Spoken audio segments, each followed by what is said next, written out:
સુરત આરટીઓમાં two wheeler driving test માટે 40 દિવસનું વેઇટિંગ જોવા મળી રહ્યું છે. એપોઇન્ટમેન્ટની સંખ્યા વધારવાની માંગ ઉઠી છે.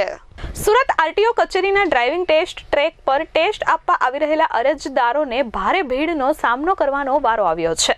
સુરત આરટીઓમાં ટુ વ્હીલર ડ્રાઇવિંગ ટેસ્ટ માટે 40 દિવસનું વેઇટિંગ બતાવી રહ્યું છે. ઉનાળાના વેકેશન હોવાથી વિદ્યાર્થીઓ પણ તેમનું ડ્રાઇવિંગ લાયસન્સ કઢાવવા માટે રાહ જોઈ રહ્યા છે, પરંતુ આરટીઓના સર્વરમાં ખામી આવી જતા કામકાજ ઘણીવાર અટકી રહ્યું છે અને અરજદારોને પણ હાલાકીનો સામનો કરવો પડી રહ્યો છે. રાજ્યમાં હાલ વિદ્યાર્થીઓ માટે ઉનાળુ વેકેશન ચાલી રહ્યું હોવાથી વિદ્યાર્થીઓ પણ તેમના ડ્રાઇવિંગ લાયસન્સ કઢાવવાની લાઇનમાં લાગ્યા છે. ત્યારે સુરત આરટીઓનું સર્વર ઘણીવાર આરટીઓ કર્મચારીઓનો સાથ ન આપી રહ્યું હોવાનું જાણવા મળી રહ્યું છે. હાલમાં જો ટુ વ્હીલરની ટેસ્ટ આપવી હોય તો અરજદારને 7મી જુલાઈની એપોઇન્ટમેન્ટ મળી રહી છે, એટલે કે 40 દિવસનું વેઇટિંગ બતાવી રહ્યું છે, જેના કારણે અરજદારોને ખૂબ જ હાલાકીનો સામનો કરવો પડી રહ્યો છે.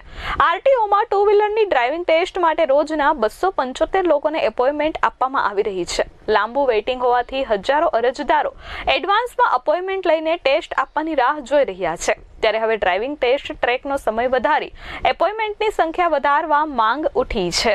માહિયાર રતનશા પટેલ, ઉપપ્રમુખ, Surat district motor driving training school owners association. હાલમાં હાલત એવી છે કે ઘણા છોકરાઓને હાલાકી પડે છે. 40 દિવસનું ટુ વ્હીલરમાં વેઇટિંગ આવી રહેલું છે. જો કે સરકારશ્રી એમને 6 મહિનાનું કાચું લાયસન્સ આપે જ છે, પણ મહિના પછી પહેલી ટ્રાય અપાય એટલે આમ જોવા જઈએ તો 3 થી 4 ટ્રાય તો મિનિમમ અપાઈ શકાય 40 દિવસનું વેઇટિંગ હોય તો પણ જે લોકોને ભણવાનો ઇસ્યુ જે બધું આવે છે એના કારણે ભારણ વધી રહેલું છે. અહીંયા વેકેશન ટાઈમ ચાલે છે એટલે છોકરાઓ પણ લાયસન્સ કઢાવવા આવે છે, સ્કૂલના છોકરાઓ. હવે એ સદુપરાંત બી સર્વરના ઇસ્યુઝ પણ આવી રહેલા છે. સર્વરના ઇસ્યુ માટે વારંવાર આરટીઓસી સાહેબ દ્વારા રેગ્યુલર ઈમેલ એનઆઈસીમાં બધે સીઓટીમાં કરવામાં આવે છે, પણ સર્વરના ઇસ્યુઝને કારણે આ લોકો પણ મજબૂર થઈ જાય છે, કારણ કે કામનું ભારણ પણ વધી રહેલું છે અને જેટલું લેટ થશે એટલું કામનું ભારણ આ લોકોનું વધશે, ઇન્સ્પેક્ટરોનું. એટલે આરટીઓસીનો કોઈ વાંક જ નથી. સવારના 7, 7:30, 8 વાગ્યાથી ટ્રાય ચાલુ થાય છે, રાતના 7 વાગ્યા સુધી ઓલમોસ્ટ 12 કલાક ટ્રાય લેવાય છે ટુ વ્હીલરની.